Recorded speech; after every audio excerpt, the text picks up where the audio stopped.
another great win, Nick. You must be happy with that, particularly first half against the side that won Rangers League last season. Yeah, obviously we know Mickleover from last season, although they've changed a little bit, but I think we were just looking at us today, but we haven't been as good as we would have liked so far in pre-season in certain games, and we had a good training session Thursday, discussed things as a unit, as a team or as a squad, and we went out there and we kind of put that together today, what we instilled in it, and especially the first time we played at our home pitch this season, on a lovely new surface, which is going to really benefit us this year, I hope. But no, really pleased with the first half, being 4-1 up, and really pleased with the reaction after going them scoring a goal early on in the second half, not to folding it to be a 4-4 or 5-4 or something like that, just to see the game out, which was very professional. I mean, again, there's a number of new faces, so they're all getting used to each other. But some of that movement first half, I mean, it's the third time I've seen Rangers this season. I thought the link-up play between Nick Wellicombe and Ben Hazley, and particularly Josh Craddock just behind. I mean, that was.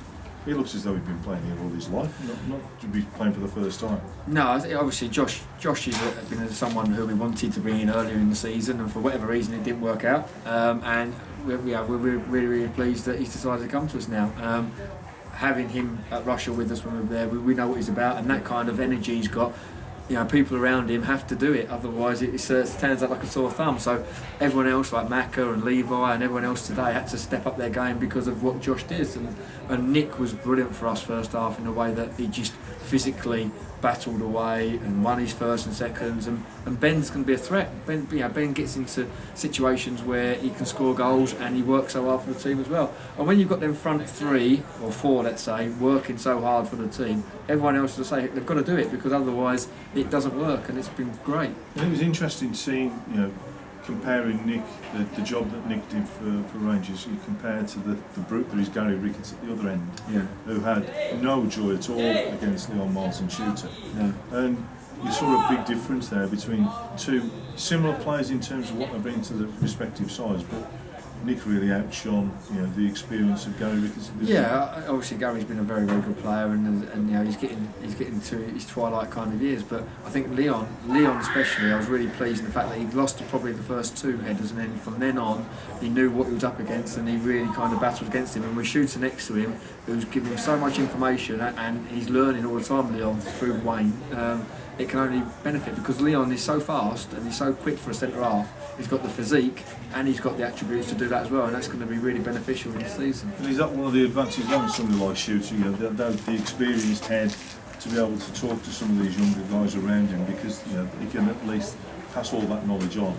They're only going to benefit, aren't they? Well, I know Sam Griffiths got probably a player of the season for us last season, but the reason for that was probably Wayne was next to him, telling him what to do 9 times out of 10, and that's going to be exactly the same for Leon Miles and Tom Morris when he plays there. It's going to be fantastic for them to learn how to play this level of football and to see what the requirements are to be as successful as Wayne's been. 2 weeks to go before the real stuff starts. Yeah. What are your thoughts in terms of where you are now? I understand you're still in the market looking to try and bring other players in. How close are you to getting to knowing the sort of side do you want to put out that first game away at Daventry? I think we're there or thereabouts, knowing what we're probably going to be doing for Daventry. I know that Kitch's away at the moment, but I know he's got his eye on maybe 1 or 2 reinforcements which are going to make us better. But you can't always get them when you want them, so you have to get them when they come available, similar to Josh Craddock in that respect. And you don't really have your complete squad lineup at the start of every season. You look at photos of the start of the season, the amount they change throughout that season, especially at this level, is unbelievable. So you ought to be watching the level I'm watching. Well, now. yeah, it's maybe so. More complicated. Yeah. So I'm pleased with today. I wasn't very pleased with against Stourbridge on Tuesday. We didn't do too badly, but just there were certain things today that reminded us of what we built last year, and we got it back, and that was the pleasing thing for me, and the effort, but then the quality as well. We put Ryan Edmonds out the left hand side today because we knew Alex Melbourne wanted just to go up and down that line for fun, and that worked, and we played a narrow 3 in midfield, and Levi kind of just tucked himself in, but then he got himself out wide, and he can do both. He can be inside and he can be outside, and that kind of way we work today was really pleasing. It may change, we might go to a 3 at the back, but the fact of the matter is that the players are flexible and they can see that the reasons we're doing things are for the right reasons. And that pitch must have made a hell of a difference, because that is like no Rangers pitch I've ever seen. No. And I think and you've never played on either. No, I've never played on anything as good as that down here, and I hope I think it will stay. But no, yeah, we're very thankful for those who have took the time and effort and the money and the cost to do that, because I think that was one of our downfalls last season. We drew too many games here because maybe we couldn't produce the quality we would like, and that was a frustration. But you know, fair play to them. We've asked for them to improve it, and they've definitely improved it. Better than we thought it would be, and we just hope that will continue for the whole season. But I think we're excited now. 2 weeks to go. We've got obviously Hensford again Tuesday, and then Sutton next Saturday. So 2 more games left. But you want it to start. Really. You want to get going on it, and you're itching to get going, and so are the lads. But no, I was pleased with today.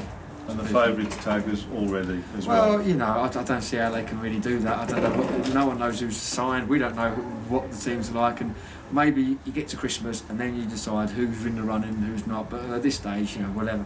That has no bearings on us. We're a big club and we're a big scalp at this level. We were last year, and that goes a long way. But to play at this club, you've got to handle that pressure and thrive on it, and that's exactly what the players should be doing. And today, huge step in the right direction. You can see already, the potential, and that's what Rangers fans are looking forward to. I think, like last year, they'll applaud people off if they think they've given their all, and I think they all did today. But if they can see a little bit extra quality as well because of the pitch, they'll be even more excited, and even more will come back, and that's what we're hoping for as well. We want our average that went up, dramatically last season to be even higher this season because we're doing so well. Win the league and a cup run, can't beat it. Let's hope so. Cheers, mate. Lovely. Good luck in your new role as well, Gary. Thanks, Nick. No problem. Thank you.